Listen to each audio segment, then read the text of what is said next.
అధిక బరువు అనేక సమస్యలకు కారణం. సాహితీ యోగా ఆన్లైన్ క్లాసులో జాయిన్ అవ్వండి.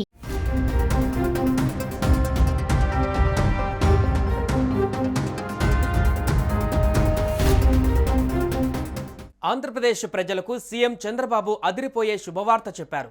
అందులోనూ 1-2 కాదు, ఏకంగా 3 శుభవార్తలు. సూపర్ 6 హామీల అమలుపై క్లారిటీ ఇచ్చారు. రాష్ట్రంలోని మహిళలు ఎప్పుడెప్పుడా అని ఎదురు చూస్తున్న ఉచిత బస్సుకు సంబంధించిన డేట్ ఫిక్స్ చేశారు. ఇక మిగిలిన 2 పథకాలేంటి, ఎప్పటి నుంచి అమలు చేస్తారు అనే విషయాలు ఇప్పుడు చూద్దాం. సూపర్ 6 హామీల అమలుకు సీఎం చంద్రబాబు చకచక అడుగులు వేస్తున్నారు. ప్రధానంగా మహిళలకు ఆర్థిక ప్రయోజనం చేకూర్చే పథకాలను నెరవేర్చడానికి కసరత్తు తీవ్రం చేశారు. ఏపీలో కూటమి ప్రభుత్వం వచ్చిన వెంటనే పలు పథకాలను అమలు చేశారు. పెన్షన్ల పెంపు, డిఎస్సి ప్రకటన, దీపం 2 పథకాలను అమలు చేశారు. తాజాగా కూటమి ప్రభుత్వం గుడ్ న్యూస్ చెప్పింది. సీఎం చంద్రబాబు చెప్పిన 3 శుభవార్తలలో 1 ఏపీలో మహిళలకు ఉచిత బస్సు, 2 తల్లికి వందనం, 3వది అన్నదాత సుఖీభవ పథకం. ఈ 3ఇంటిపైన కర్నూలు పర్యటనలో ఉన్న చంద్రబాబు కీలక అప్డేట్ ఇచ్చారు.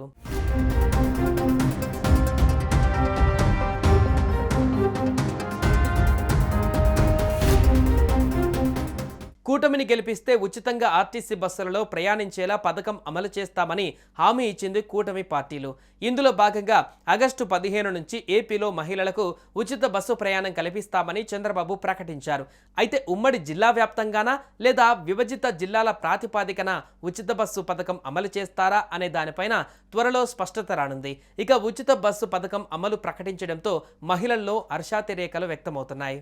ఏదైతే నేను చెప్పానో మా ఆడబిడ్డలు బస్సుల్లో ఉచిత ప్రయాణ సౌకర్యం కూడా తొందరలోనే ఇస్తా. దీనికి కూడా ఆలోచిస్తున్నాను.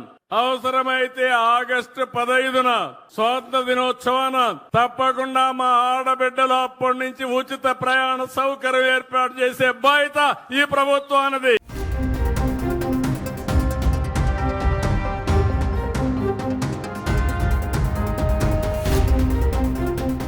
తల్లికి వందనం పథకం అమలుకు ప్రభుత్వం కసరత్తు ప్రారంభించింది.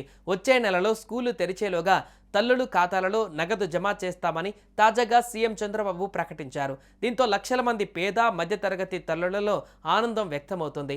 తల్లికి వందనం కింద 1వ తరగతి నుంచి 12వ తరగతి వరకు పిల్లలను బడులకు పంపే తల్లులకు ఏటా 15,000 చొప్పున ఇంట్లో ఎంతమంది పిల్లలు ఉంటే అంతమందికి బ్యాంకు ఖాతాలలో జమ చేస్తామని ఎన్నికల హామీలలో భాగంగా ప్రకటించారు.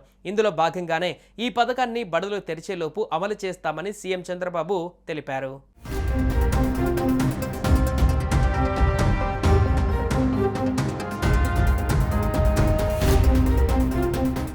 ఇక అన్నదాత సుఖీభవ పథకం కింద రైతులకు ఏటా 14,000 ఇస్తామని ప్రకటించారు. పంట పెట్టుబడి సాయం కింద ఏటా 14,000 చొప్పున రైతుల ఖాతాలలో వేస్తామని తెలిపారు. రైతు కిసాన్ కింద కేంద్రం ఇచ్చే 6,000కు అదనంగా మరో 8,000 రాష్ట్ర ప్రభుత్వం జమ చేస్తుందని పేర్కొన్నారు. మరోవైపు మహిళలకు ఏటా 3 ఉచిత గ్యాస్ సిలిండర్లను అందిస్తామన్న హామీ మేరకు ఇప్పటికే ఈ పథకాన్ని సీఎం చంద్రబాబు అమలు చేస్తున్నారు.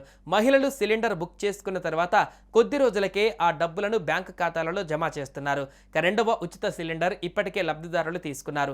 డబ్బులు ఖాతాలలో జమ అవుతున్నాయి. ఇకపై విడివిడిగా కాకుండా 3 సిలిండర్లు బుక్ చేసుకున్నా చేసుకోకపోయినా ముందే నగదు ప్రభుత్వం ఖాతాలలో జమ చేయనుంది.